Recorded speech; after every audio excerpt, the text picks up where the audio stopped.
Yes do तंदूरित्स, क्या हाल चाल?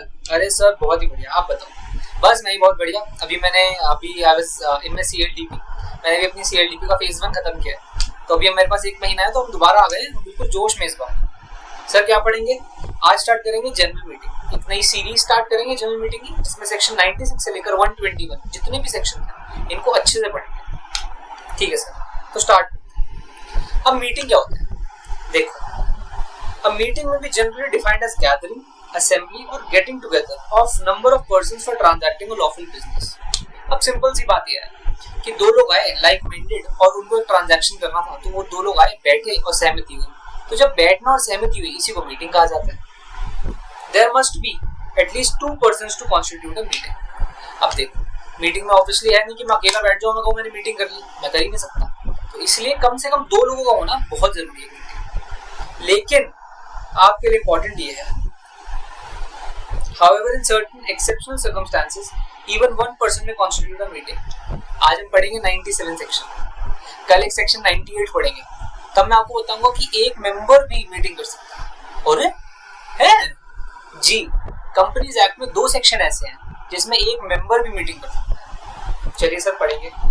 खैर, उससे पहले मीटिंग कितने तरीके की होती है? देखो, कोई भी डिसीजन जो लेता है वो 2 लोग लेते हैं कंपनी, एक बोर्ड ऑफ डायरेक्टर्स और एक मेंबर्स। कौन कौन लेता है? बीओडीज और मेंबर्स। जब मैं पढ़ता था तो मैं इन्हें कहता था मम्मी,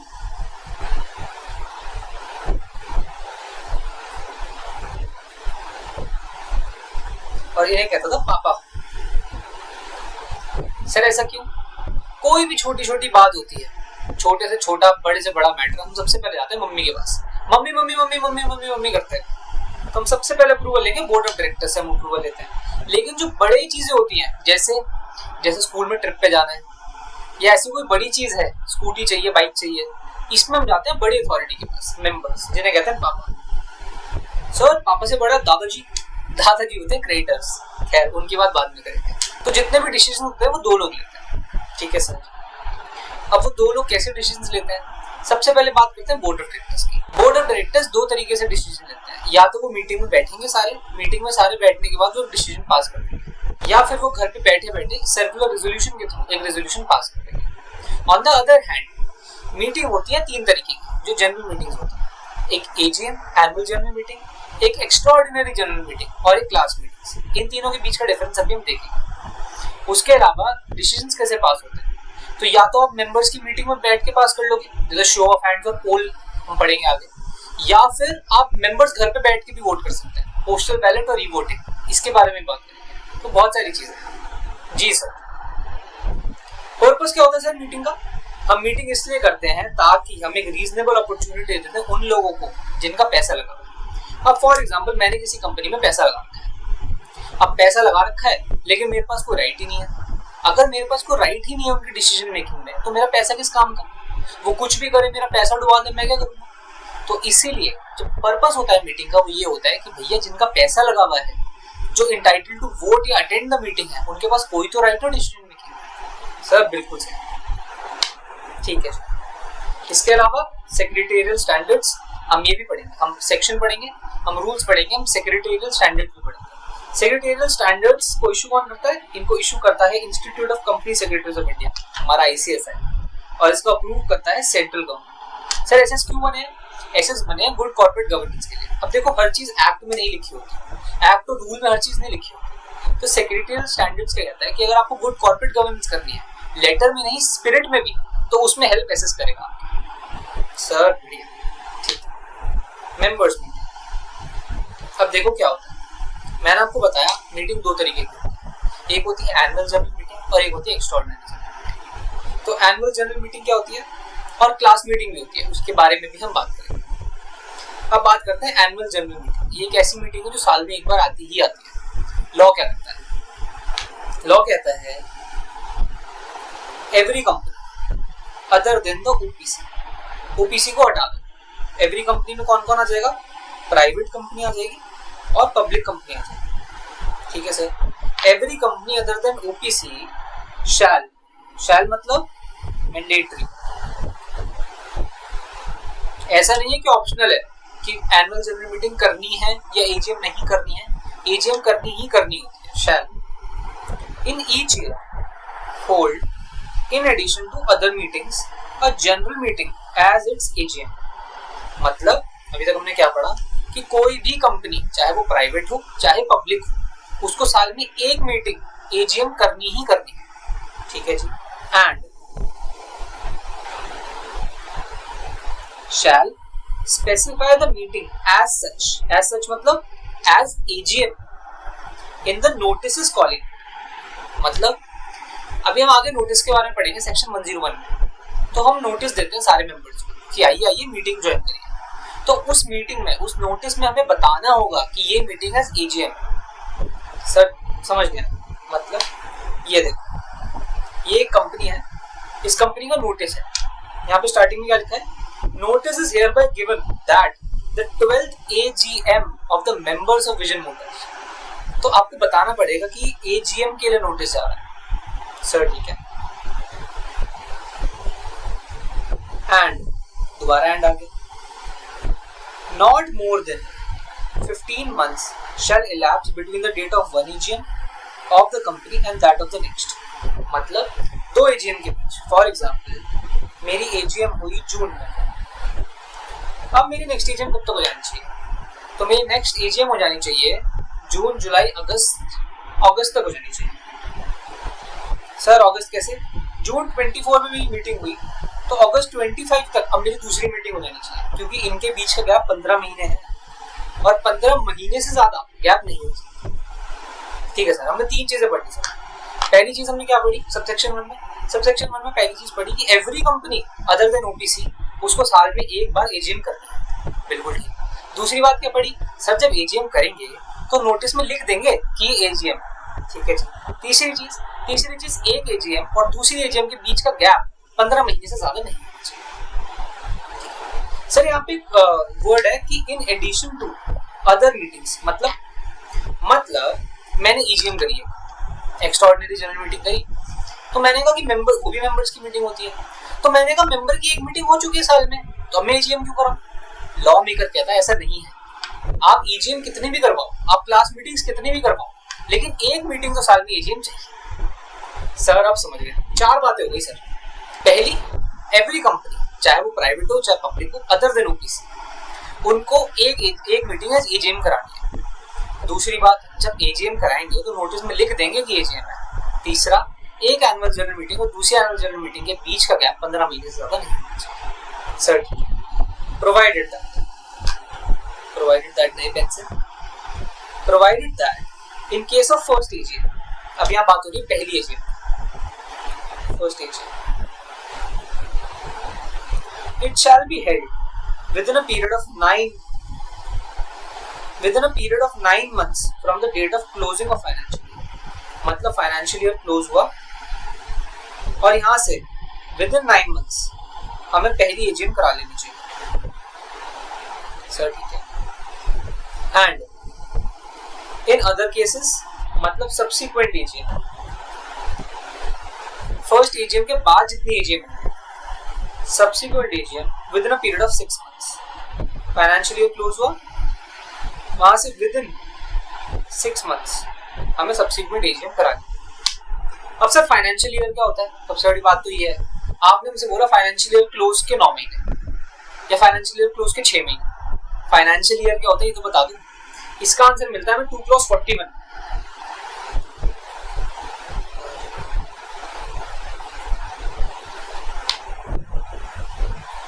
ये राजी फाइनेंशियल ईयर।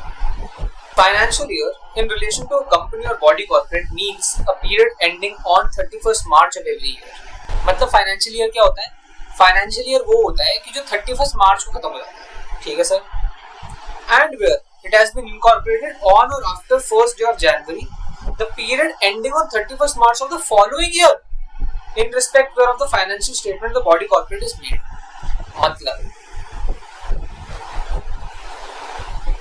मतलब लॉ मेकर ये कहता है कि फाइनेंशियल ईयर एंड होता है 31 मार्च को, लेकिन अगर हमारी कंपनी इनकॉर्पोरेट हुई है 1 जनवरी या उसके बाद, तो हमारा फाइनेंशियल ईयर खत्म होगा अगले 31 मार्च को।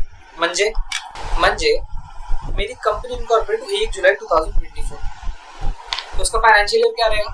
इसका फाइनेंशियल रहेगा अगले साल 31 मार्च 2025। ठीक है, यहाँ तक हम साथ में। तो जरूरी नहीं कि फाइनेंशियल ईयर 12 महीने का ही हो, फाइनेंशियल ईयर छोटा भी हो सकता है। लेकिन मेरी कंपनी शुरू हुई लेट्स सपोज 1 फरवरी 2025। अब मेरा फाइनेंशियल ईयर क्या रहेगा? अब मेरा फाइनेंशियल ईयर 31 मार्च 25 नहीं, 31 मार्च 26 रहेगा। जब आपकी कंपनी इनकॉर्पोरेट होती है 1 जनवरी या उसके बाद से, तो 31 मार्च है तो फॉलोइंग ईयर को हम फाइनेंशियल ईयर काउंट। सर सब समझ? ठीक है जी।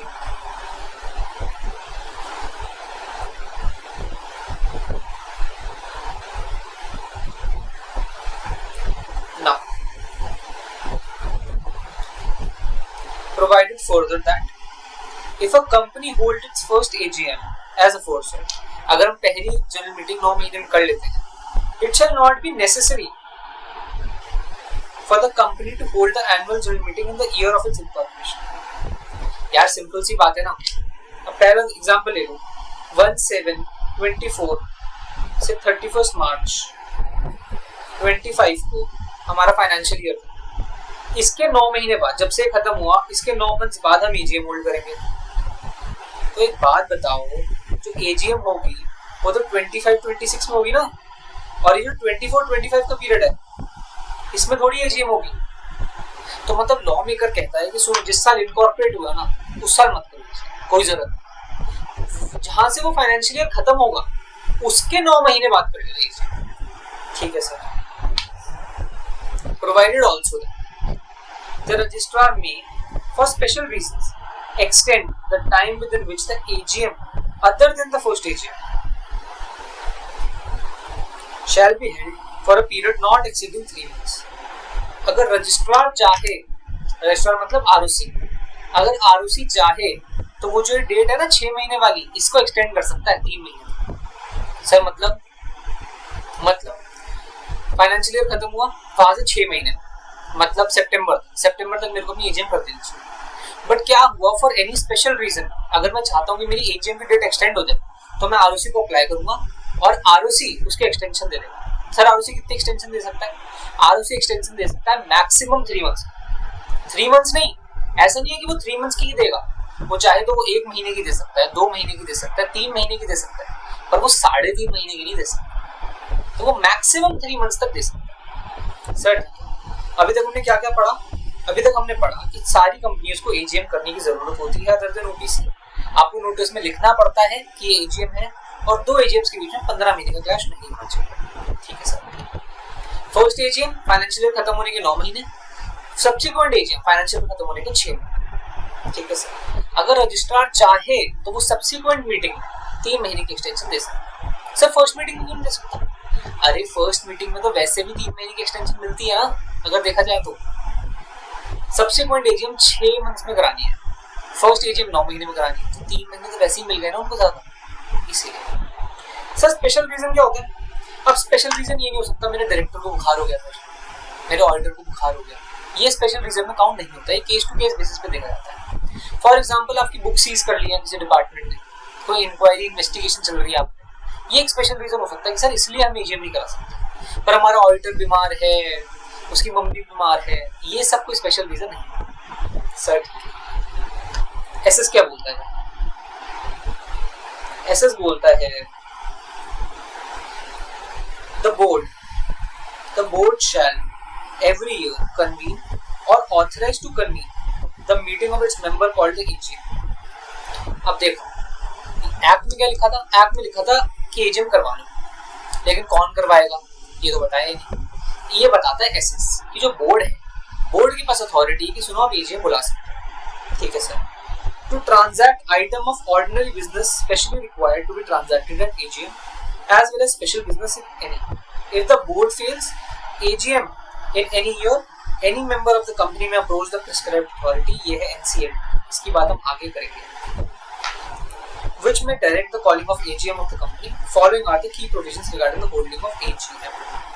ये जो पैराग्राफ है इस पैराग्राफ के बारे में हम आगे बात करेंगे, तब मैं आपको सब बताऊंगा ये ऑर्डिनरी बिजनेस, स्पेशल बिजनेस क्या है, अभी इतना दिमाग मत लगाओ। बेसिकली क्या है एजीएम? एजीएम जी साल में एक बार हो जानी चाहिए। पहली एजीएम 9 महीने में और ईयर ऑफ इनकॉर्पोरेशन में जरूरी नहीं है एजीएम रखना। सब्सिक्वेंट एजीएम 6 महीने में और gap between the two AGMs is maximum 15 months। Additional compliance के लिस्टेड कंपनी, इसमें एग्जाम में क्वेश्चन आएगा, जो टॉप 100 कंपनीज हैं उन्हें 5 महीने में फाइनेंशियल खत्म होने के 5 महीने में एजीएम करवाना। सर दिमाग घूम रहा है? कुछ नहीं, simple. First AGM 9 months, subsequent AGM 6 months, top 100 listed entities 5 months, 2 AGM का गैप 15 months और एवरी ईयर एक एजीएम। बस इतना सही तो है सर आपके लिए ना, इतना आपने पढ़ रखा है।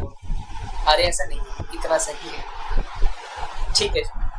ये हो गया सबसेक्शन 1। सबसेक्शन 2 क्या बोलता है? सबसेक्शन 2 बोलता है an annual general meeting shall be called, AGM बुलाई जाएगी during the business hours that is between 9 AM to 6 PM। AGM बुलाई जाएगी इस टाइम, खत्म नहीं लिखा है कि 9 बजे से शुरू होगी और 6 बजे खत्म हो जाएगी, नहीं। एजीएम बुलाई जा सकती है, ऐसा भी हो सकता है एजीएम 5:59 PM पे बुलाई जाए और उसके बाद सारे मेंबर्स 10 बजे तक बैठे, ये हो सकता है। यहाँ पे देखो क्या लिखा है, लॉ मेकर के वर्ड्स ध्यान से पढ़ो। यहाँ पे लिखा है meeting shall be called, concluded नहीं, कॉल्ड। बिजनेस आवर्स में एजीएम बुला लो, उसके बाद वो कितनी देर भी चल सकती है। सर ठीक है। ऑन एनी डे, किसी भी दिन, that is not a national holiday. AGM कभी भी बुलाओ, नेशनल हॉलीडे में मत बुलाना बस। सर नेशनल हॉलीडे मतलब एसएस कहता है 26 जनवरी, 15 अगस्त और 2 अक्टूबर, ये 3 नेशनल हॉलीडेज हैं। एजीएम इन 3 दिनों में नहीं हो सकती, उसके अलावा कभी भी एजीएम करो। सर हॉलीडे पे संडे को हो सकती है, होली पे हो सकती है, दिवाली पे हो सकती है, किसी भी चीज पे हो सकती है, बस नेशनल हॉलीडे पे नहीं हो सकती। ठीक है सर। कहाँ हो सकती है? It should be held either at the registered office of the company और at some other place within the city, town or village in which the registered officer of the company is located। 3 चीज, business hours में बुला लेना, time किसी भी दिन बुला लेना पर नेशनल हॉलीडे ना हो, और रजिस्टर्ड ऑफिस पे बुलाना। अगर रजिस्टर्ड ऑफिस पे जगह नहीं है, रजिस्टर्ड ऑफिस आपका छोटा है, तो same town, same city, same village, इन तीनों जगह पे बुला सकते हैं। ठीक है sir. The central government is empowered to exempt any company from these provisions subject to the conditions as it may impose। Central government चाहे तो आपको एग्जाम्प्ट कर सकती है। ठीक है सर। नेशनल हॉलीडे सेम 26 जनवरी, 15 अगस्त और 2 अक्टूबर। AGM of an unlisted company may be held at any place in India, Hindustan में कहीं भी कर लो, अगर if the consent is given in writing or electronic mode by all the members in advance। एक कंपनी में 100 मेंबर्स हैं, अगर 100 के 100 मेंबर्स ने एडवांस में कह दिया कि सुनो बैंगलोर में करते हैं ये चीज, तो बैंगलोर में हो जाएगी ये चीज। लेकिन ये लिस्टेड कंपनी नहीं है, ये सिर्फ अनलिस्टेड कंपनी है। Sir in case of government companies, कुछ की कंसिडरेशंस। गवर्नमेंट कंपनी है तो कहीं पे रजिस्टर्ड ऑफिस पे करना है, सेम सिटी, टाउन, विलेज में करना तो कर लो। अगर कहीं और करनी है तो सेंट्रल गवर्नमेंट की अप्रूवल चाहिए। तो अगर रजिस्टर्ड ऑफिस पे कर रहे हैं या सिटी, टाउन, विलेज में कर रहे हैं तो सेंट्रल गवर्नमेंट की अप्रूवल की जरूरत है। सेक्शन 8 कंपनी कैसे डिसाइड करती है? सेक्शन 8 कंपनी जो नॉन प्रॉफिट ऑर्गेनाइजेशन होती है, उसका बोर्ड शैल बिफोर फॉरहैंड ये डिस्कस करता है और ये अप्रूव करता है कि कहाँ होनी चाहिए मीटिंग, और इस मीटिंग में मेंबर्स की राय ली जाएगी having regards to the directions if any given by the company in the general meeting। मैंने पहले ईजीएम करी और इस ईजीएम में कह दिया जो आने वाली एनुअल जनरल मीटिंग है ना, उसका जो वेन्यू है वो यहाँ फलाना होना चाहिए, वो चेन्नई होना चाहिए, मुंबई होना चाहिए। अगर ऐसा होता है तो सेक्शन 8 कंपनी वो डिसाइड करती है। फर्दर एमसी के एक नोटिफिकेशन आया था, इसमें कहा था कि जो सेक्शन 8 कंपनी है, गवर्नमेंट कंपनी, प्राइवेट कंपनी है ना, इनको एग्जेम्पशन चाहिए। ये उन्हीं कंपनी को एग्जेम्पशन मिलेगी जिन्होंने अपनी एनुअल रिटर्न और अपने फाइनेंशियल स्टेटमेंट्स ये ड्यूली फाइल कर रखे। सर ठीक है, अब आते हैं मेन मुद्दे पे। एजीएम डिफरेंट कैसे होती है सर? आपने हमको इतना सब कुछ बता दिया, एजीएम ईजीएम सब कुछ बता दिया। एजीएम और ईजीएम में फर्क क्या है? एजीएम और ईजीएम में सिर्फ बिजनेस का फर्क होता है और किसी चीज का फर्क नहीं होता। दोनों मेंबर्स बैठते हैं, मेंबर्स से रेजोल्यूशंस पास करते हैं, सेम चीजें, शो ऑफ हैंड्स होती है, पोल होता है, सब कुछ सेम होता है। फर्क क्या है? फर्क है बिजनेस का। बिजनेस मतलब the importance of AGM arises out of the nature of business transacted at this meeting. मतलब देखो, बिजनेस हमेशा दो तरीके के होता है। एक होता है ऑर्डिनरी बिजनेस, एक होता है स्पेशल बिजनेस। अब इसको ऑर्डिनरी रेजोल्यूशन और स्पेशल रेजोल्यूशन से कंफ्यूज मत करना, ये दो अलग अलग चीजें हैं। सर ऑर्डिनरी बिजनेस क्या होता है? Section 102 provides that all other business transacted at the AGM except the following are special business. मतलब इन सारे बिजनेस को छोड़ के, ये जो चार लिखे हुए हैं, इनको छोड़ के सारे ही बिजनेस स्पेशल बिजनेस होता है। ठीक है सर। ऑर्डिनरी बिजनेस क्या होता है? ऑर्डिनरी बिजनेस होता है consideration of financial statements and report of board and auditors, declaration of dividend, appointment of director in place of retiring, appointment in fixing the remuneration of auditors. तो अगर आप देखो, balance sheet हर साल approve होती है, हर साल कंसीडरेशन में जाएगी ऑर्डिनरी बिजनेस। डिविडेंड दे रहे हैं, ऑर्डिनरी बिजनेस। कोई डायरेक्टर अपॉइंट हो रहा है या फिर कोई ऑडिटर अपॉइंट हो रहा है, उसकी रेम्युनरेशन फिक्स हो रही है, चार बिजनेस ऑर्डिनरी है, ये एजीएम के नोटिस में होते ही होते हैं। अगर आप एक डायरेक्टर अपॉइंट कर रहे हो, आप ऑर्डिनरी बिजनेस में उसको लिखोगे।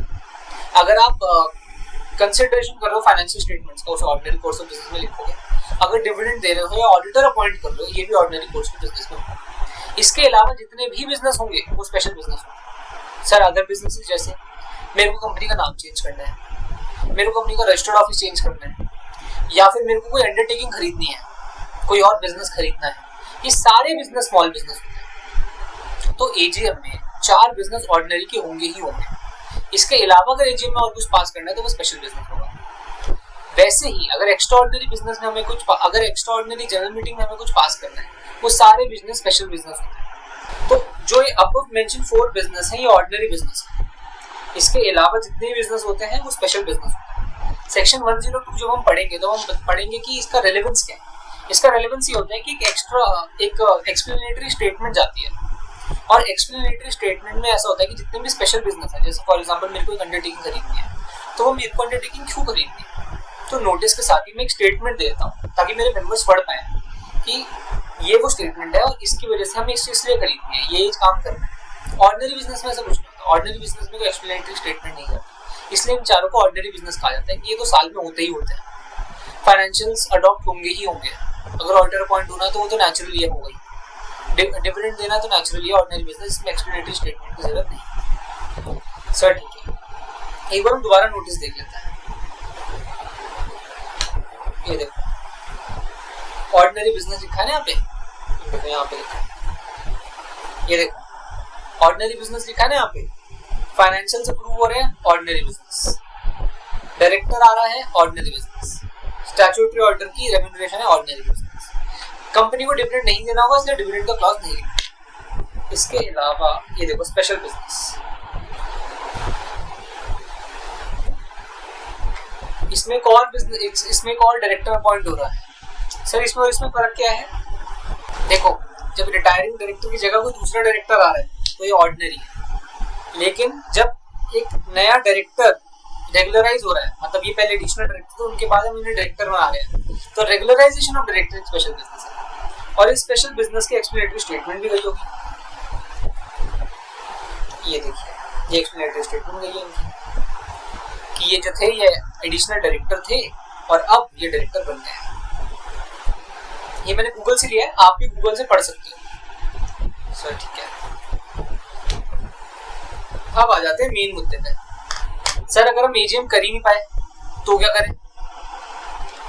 If any default is made in holding the AGM of the company under section 96, section 96 में हमने डिफॉल्ट कर दिया, AGM नहीं करवा। The tribunal में, ट्राइब्यूनल मतलब NCLT, नाम सुना है ना, नेशनल कंपनी लॉ ट्राइब्यूनल, हाँ जी sir. Notwithstanding anything contained in the act or the articles of the company, देखो जब भी notwithstanding लिखा जाता है तो पूरा एक्ट गया भाड़ में और पूरा आर्टिकल गया भाड़ में। कुछ भी लिखा हो कि फॉर एग्जांपल आर्टिकल में लिखा हो कि अगर हम एजीएम नहीं कर पाए ना तो हम अगली बार 2 एजीएम कर लेंगे, तो ये एक्ट सेक्शन 97 कहता है सुनो तुम्हारा आर्टिकल जाए भाड़ में, सेक्शन 97 ही गवर्न करेगा। तो द ट्राइब्यूनल में on the application of any member लिखा है, बोर्ड ऑफ डायरेक्टर्स नहीं लिखा है, of the company call or direct of calling an AGM of the company.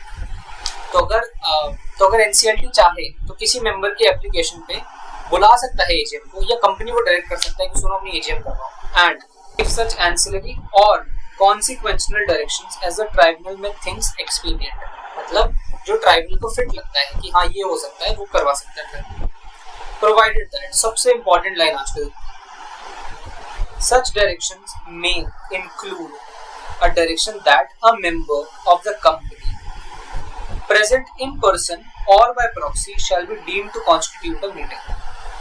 मतलब अब पर्सन लिखा है, पर्सन्स नहीं लिखा है, मतलब एक भी पर्सन, चाहे वो खुद आए चाहे वो अपने बिहाफ पे किसी प्रॉक्सी को भेजे, वो अकेला बंदा भी मीटिंग कॉन्स्टिट्यूट कर सकता है, मतलब एक बंदा भी मीटिंग कर सकता है। And that is the beauty of companies act 2013 my friends। Even a single member can constitute a meeting। Second, a general meeting held in person to subsection 1 shall, subject to any directions of the tribunal, be deemed to be the annual general meeting of the company। Tribunal ने जैसा direct किया, for example tribunal का शिवान शुक्ला तुम इकलौते हो ना, जाओ AGM करो, मैंने वो एजीएम कर लिया। अब अगले दिन कंपनी आ गई कि सर ये एजीएम कैसे, एक बंदा कैसे मीटिंग कर सकता है, तो मैं उनको ये बोलूंगा देखो ट्राइब्यूनल ने मुझे कहा था मीटिंग करने के लिए, तो my meeting is as good as AGM. Every listed company under Regulation 30 of SEBI LODR is required to disclose the proceedings of AGM EGM to the stock exchanges where the securities are listed within 12 hours of occurrence of the event। जब हम listed company में काम करते हैं तो जब भी हमारी एजीएम हो उसकी प्रोसीडिंग्स अगले 12 घंटे के अंदर हमें स्टॉक एक्सचेंज को बतानी होती है। सर ठीक है। तो हमने आज क्या पढ़ा? सर हमने आज बहुत कुछ पढ़ लिया, mummy papa board of directors क्या पढ़ा लिया। सबसे पहले पढ़ा हमने मीटिंग क्या होती है? गैदरिंग, एक लॉफुल बिजनेस ट्रांजैक्ट करने के लिए उसको मीटिंग कहा जाता है।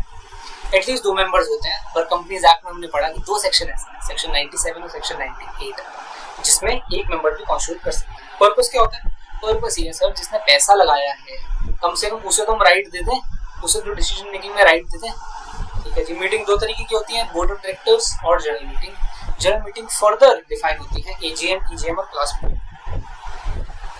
एजीएम में क्या पढ़ा? सारी कंपनीज अदर देन ओपीसी एक मीटिंग आपको एजीएम करनी ही है। ठीक है, नोटिस में लिखेंगे कि एजीएम है और 2 एजीएम्स के बीच में 15 महीने से ज्यादा गैप नहीं होना चाहिए। पहली मीटिंग है तो फाइनेंशियल ईयर क्लोज होने के 9 मंथ्स, सब्सिक्वेंट मीटिंग है तो फाइनेंशियल ईयर क्लोज होने के 6 मंथ्स। इनकॉर्पोरेशन वाले साल में एजीएम नहीं करवानी होती सर। ठीक है, आरओसी चाहे तो वो स्पेशल रीजन से हमें 3 महीने के एक्सटेंशन दे सकता है, मैक्सिमम 3 महीने का, 1 महीना भी दे सकता है, 2 महीने भी दे सकता है, 3 महीने भी दे सकता है, पर 3 महीने से ज्यादा नहीं दे सकता। ठीक है, इसके अलावा एडिशनल क्या है? टॉप 100 लिस्टेड कंपनीज की जब बात आएगी तो ना ही 9 महीने ना ही 6 महीने, उनको मिनिमम मतलब उनको मैक्सिमम क्या बोलते हैं within a period of 5 months में करानी होती है। डेट टाइम क्या? कॉल करेंगे हम मीटिंग को 9 बजे से 6 बजे के बीच में, 9 AM to 6 PM। किसी भी दिन एजीएम हो सकती है, किसी भी हॉलीडे पे हो सकती है, पर वो नेशनल हॉलीडे नहीं होना चाहिए। कहाँ पे हो सकती है सर? रजिस्टर्ड ऑफिस में करेंगे या फिर सेम सिटी टाउन विलेज में कर सकते हैं जी। उसके अलावा अगर अनलिस्टेड कंपनी है तो अनलिस्टेड कंपनी किसी भी जगह पे करा सकती है, प्रोवाइडेड उसके सारे मेंबर्स ने 100% मेंबर्स ने एडवांस में बोला कि आप करवा सकते हैं। की कंसिडरेशंस, अगर गवर्नमेंट कंपनी चाहे तो अप्रूवल लेके कहीं और भी करवा सकती है। सेक्शन 8 कंपनी का बोर्ड डिसाइड करेगा और ये सेक्शन 8 कंपनी या प्राइवेट कंपनी, गवर्नमेंट कंपनी जिनको भी एग्जामिशन चाहिए, उन्होंने अपने फाइनेंशियल स्टेटमेंट्स और एनुअल रिटर्न्स कंप्लीटली फाइल करते हैं। नेचर ऑफ बिजनेस, एजीएम में 4 बिजनेस ऐसे होते हैं जो ऑर्डिनरी होते हैं। पहला, consideration of financial statements, board report and auditors report. दूसरा, appointment of director at the place of retiring director. अगर रेगुलराइज हो रहा है, एडी से डायरेक्टर बन रहा है, तो वो स्पेशल बिजनेस है। लेकिन अगर रिटायरिंग डायरेक्टर के अलावा उसकी जगह पे कोई नया आ रहा है तो ये ऑर्डिनरी बिजनेस है। Appointment, fixing remuneration of auditors और डिक्लेरेशन ऑफ डिविडेंड। ठीक है सर, इसके अलावा जितने भी बिजनेस होंगे वो स्पेशल बिजनेस होंगे और उसकी एक्सप्लेनेटरी स्टेटमेंट चाहिए। ईजीएम में बाय डिफॉल्ट सारे ही बिजनेस जितने भी होते हैं वो स्पेशल बिजनेस होंगे। सेक्शन 97 कहता है कि अगर आपने 96 में डिफॉल्ट किया है तो कोई भी मेंबर एनसीएलटी के पास जाएगा कि सर कंपनी ने डिफॉल्ट कर दिया, आप कोई डायरेक्शन दे दो, तो एनसीएलटी जो भी उसको लगे फिट वो डायरेक्शन दे सकती है। उस डायरेक्शन में ये भी हो सकता है कि एक मेंबर, प्रेजेंटिंग पर्सन और प्रॉक्सी भी मीटिंग कॉन्स्टिट्यूट कर सकता है, and that meeting is as good as AGM. इसके अलावा लिस्टेड कंपनी के बारे में ये लिखा है कि जितनी भी प्रोसीडिंग्स होंगी एजीएम और ईजीएम में, वो 12 घंटे के अंदर अंदर आप स्टॉक एक्सचेंज को बताएंगे। विद दैट सेक्शन 96 और 97 जो बात करता है एजीएम की, वो खत्म हो जाता है। अब आपका काम क्या है? आपका काम ये है कि अच्छे से रिवाइज करो इस सीरीज को। इस सीरीज में हम कोशिश करेंगे कि एनुअल जनरल मीटिंग के जितने भी सेक्शंस हैं हम सेक्शंस थॉरोली पढ़ें और जनरल मीटिंग में कोई प्रॉब्लम ना आए। बाकी आपके कमेंट्स तो खुले ही हैं, मेरे कमेंट्स खुले हैं। जो भी डाउट है, कुछ भी डाउट है, आप मुझसे कभी पूछ सकते हो। I will reach out to you as soon as possible. With that, thank you so much. जय हिंद।